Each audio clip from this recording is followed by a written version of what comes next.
एक ऐसा एक्टर जिसे इंटरनेट पर लगातार हेट मिलती है। Of course, I dated two very successful actresses, and that just became my identity. जिसके अफेयर्स को देखते हुए उसे प्ले बॉय का टैग दे दिया जाता है। That he is a Casanova, and I was labeled a cheater for a very large part of my life. जिसे फ्लॉप एक्टर कहकर कई बार जलील किया जाता है, उस एक्टर का नाम है रणबीर कपूर। आखिर ऐसा क्या है रणबीर कपूर में जो उन्हें इतनी हेट मिलती है और वो किस तरह से इस हेट को फ्यूल बनाकर सुपरस्टार बनने की राह पर निकल चुके हैं। करेंगे आज रणबीर कपूर पर डिटेल में बात। उससे पहले आप वीडियो को लाइक करके हाइप कर दीजिए। हम शुरू करते हैं आज की वीडियो। तो रणबीर कपूर का जन्म बॉलीवुड के सबसे पुराने और सबसे बड़े खानदान में हुआ। पृथ्वीराज कपूर, राज कपूर और ऋषि कपूर। जब आप ऐसी किसी फैमिली से आते हैं तो आपको इंडस्ट्री में काम तो आसानी से मिल जाता है, लेकिन अपने आप को प्रूफ करते करते इसमें आपकी पूरी जिंदगी भी निकल सकती है। और ऐसे में पहचान बनाना कितना मुश्किल होता है वो आप अभिषेक बच्चन को देखकर जान सकते हैं। जहां अमिताभ बच्चन को इतना ऊपर रखा गया था तो अभिषेक बच्चन को उनसे कंपैरिजन कर करके इतना दबा दिया जाता है।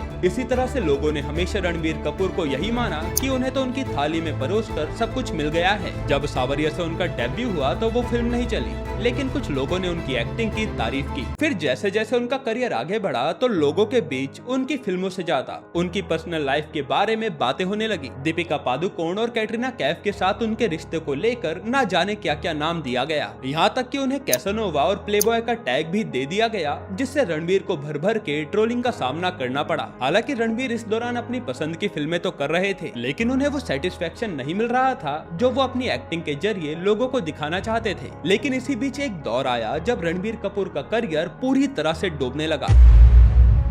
2015 के आसपास रॉय, बॉम्बे वेलवेट और बेशरम जैसी फिल्में बुरी तरह से फ्लॉप हुई। क्रिटिक्स ने तो लिखना भी शुरू कर दिया कि रणबीर का इतने कम समय में ही दौर खत्म हो गया और बॉलीवुड माफिया के सपोर्ट के बिना तो वो जरा भी देर टिक नहीं पाएंगे। हालांकि ये सब होने के बाद भी रणबीर फिल्मों में नए नए जॉनर ट्राई कर रहे थे और इसी बीच इनकी शमशेरा और जग्गा जासूस जैसी बड़े बजट की फिल्में भी बुरी तरह से बॉक्स ऑफिस पर पिट गई। जग्गा जासूस तो रणबीर का ड्रीम प्रोजेक्ट था जिसमें उन्होंने अपनी जेब से पैसे भी लगाए थे। Big mistake, first and last time, and wrong person to produce a film with. लेकिन सारे पैतरे अपनाने के बाद भी ये मूवी पूरी तरह धराशायी हो गई, जिससे रणबीर कपूर का कॉन्फिडेंस तो टूटा ही और लोगों ने उन्हें ओवर हाइप्ड स्टार कहना शुरू कर दिया। और इसी बीच इनकी बीफ की कंट्रोवर्सी ने आग में घी डालने का काम किया। And I'm not a big chicken guy. I feel chicken is the soya food of non-vegetarians. I'm a more mutton, paya, beef. Red meat. Yeah. I'm a big beef guy. Duck.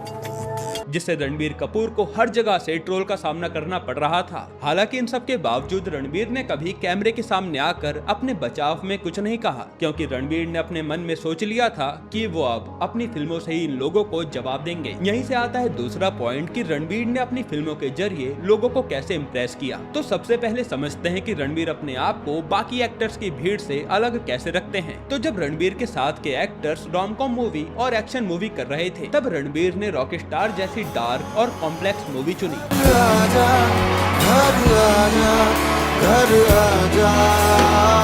Imtiaz Ali के Jordan को उन्होंने इस तरीके से पर्दे पर उतारा कि लोग आज भी उसका दर्द महसूस करते हैं। वहीं बर्फी में उन्होंने बिना कोई शब्द बोले पूरे थिएटर को रुला दिया। इस तरह की फिल्मों को देखते हुए लोगों को पता चल गया कि रणबीर कितने बड़े आर्टिस्ट हैं। वहीं रणबीर कपूर की वेकअप सेट और ये जवानी है दीवानी ने तो एक पूरी जनरेशन को डिफाइन किया है। 22 तक पढ़ाई, 25 पे नौकरी, 26 पे छोकरी, 30 पे बच्चे, 60 पे रिटायरमेंट और फिर मौत का इंतजार।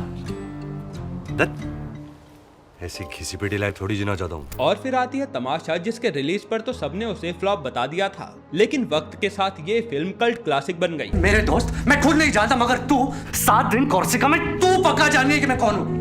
और आज हर जॉब पर जाने वाला यूथ वेद के कैरेक्टर से जरूर रिलेट करता है। एक्चुअली देखा जाए ना तो रणबीर ने सिर्फ एक्टिंग नहीं की, उन्होंने फिल्म मेकिंग को बड़ी बारीकी से देखा है। क्योंकि पर्दे पर आने से पहले उन्होंने संजय लीला भंसाली की फिल्म ब्लैक में एक असिस्टेंट डायरेक्टर के तौर पर काम किया था। उन्होंने उस समय सीखा कि एक डायरेक्टर का विजन क्या होता है। इसलिए तो आज चाहे इम्तियाज अली हो, चाहे करण जौहर हो या फिर संदीप रेड्डी वांगा हो, ये सारे डायरेक्टर रणबीर कपूर के साथ फिल्म बनाने के लिए कभी पीछे नहीं हटते। और ये सारे डायरेक्टर रणबीर कपूर की तारीफ करते हैं कि रणबीर कभी भी इस ईगो के साथ नहीं आते कि वो इस फिल्म को अपने बलबूते पे चलाएंगे।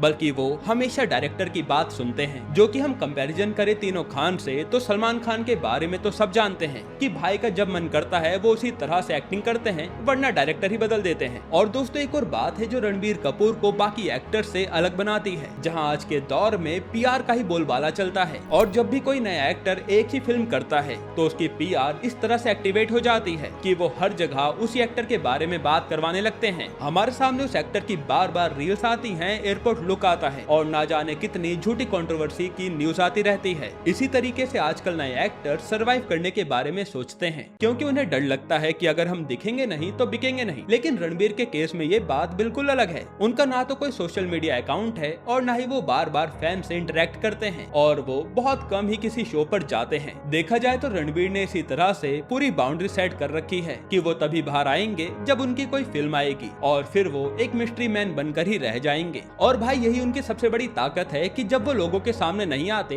तो लोगों के मन में क्रेविंग होती है कि रणबीर आखिर कौन सी मूवी पर काम कर रहे हैं, इसलिए वो मूवी देखने जाते भी हैं। और ऐसा हमें 80s और 90s के टाइम पर भी देखने को मिलता है जहां एक्टर पूरी तरह से मिस्ट्री मैन बने रहते थे और इसलिए लोग उन्हें देखने भी आते थे। असल में रणबीर जानते हैं कि जब आप बार बार ऑडियंस के सामने आते रहेंगे तो वो भला आपके लिए 500 रुपए खर्च करके आपकी मूवी देखने क्यों जाएंगे। और अब तो OTT का ऑप्शन भी आ गया है कि हाँ, फिल्म 2 महीने बाद OTT पर आ ही जाएगी। इसलिए रणबीर ने अपनी पर्सनैलिटी को इस तरह से बनाया है कि लोग उनको देखने जाएं और उनकी फिल्म चॉइसेस तो अच्छी होती ही हैं। इसलिए तो उन्होंने क्लियरली OTT से दूरी बना रखी है और उनका सिर्फ एक ही गोल है, बड़े पर्दे पर राज करना। रणबीर कपूर को देखकर लोग उनकी काफी तारीफ भी करते थे कि एक बार इस एक्टर को कोई बड़ा डायरेक्टर मिल जाए तो ये बंदा चीर फाड़ देगा। और 2023 में कुछ ऐसा ही हुआ जिसने रणबीर कपूर के लिए सिनेमा के नए द्वार खोल दिए। उसी साल सबसे पहले आई लव रंजन की मूवी तू झूठी मैं मक्कार, जिसने रोम कॉम के जॉनर को जिंदा किया और वो मूवी हिट रही। लेकिन फिर आया एक एनिमल नाम का तूफान जिसने तो पूरे बॉलीवुड को ही हिलाकर रख दिया। सुनाई दे रहा है, बेरा नहीं हूं मैं।